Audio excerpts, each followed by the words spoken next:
What is up, guys? Rysum here, and welcome back to Space Engineers. Last week, the movie The Martian came out, and I have to admit, I was nothing but blown away by it. While watching the movie, I couldn't help but think, could I build that in Space Engineers? Well, here you go, I present to you the Mars rover from the movie The Martian. I tried to do my best to replicate the rover that was in the movie, though in some areas I did need to get a bit creative. I won't mention much about the plot as to not ruin the movie, though in The Martian, astronauts use this rover to explore the red planet's surface. Let's jump into the ship's many features. Now on the front of the ship here, we've got two ladders. Now they don't really look like much because they are in fact non-functional, but if I press this button here, the rotor flips out much like it does in the movie. And this would be a ladder that would actually help the astronaut get up onto the platform above the wheels here. Now, if I do get up here, I can retract the ladder again by pressing the button, and in fact open the door on the side there.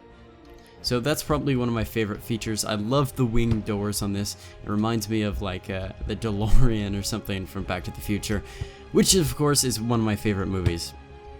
Now as we enter the cabin, we can press the corresponding button on the inside to close the doors, and in fact you can do this on both sides, like so, and you can do the same thing with the ladder.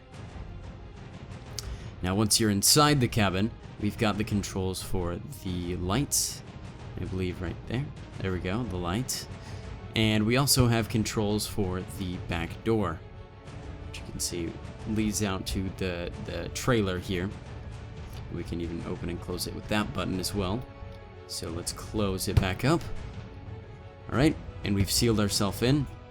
Now to go over the controls, we can enter the cockpit here, and if I pull up my HUD, you can see I can press the 2 key to rotate back into position, and I will press the 1 key to take control of the remote control block.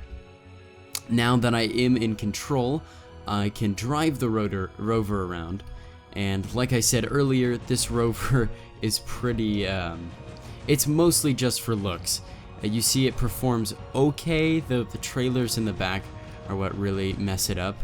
I'm going very slowly here to prevent any issues, but it is pretty fun to drive around.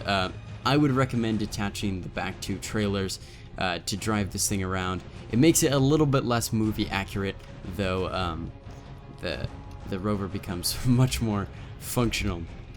So if I press the 2 key again, we can turn ourselves back around, and we'll get out of there. And let's pop on out and take a look at the back of the rover.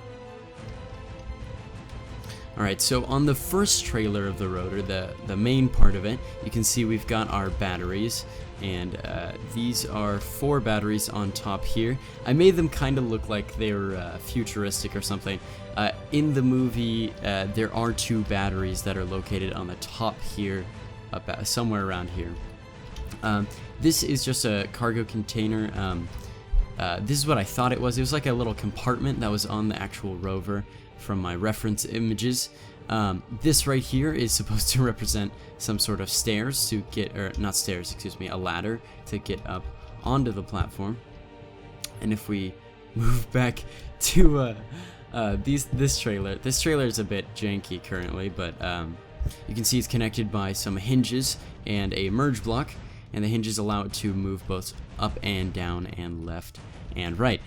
Now on the final trailer here, we have all of the solar panels. Now this is an important part of the plot, so I'm not going to mention too much about that.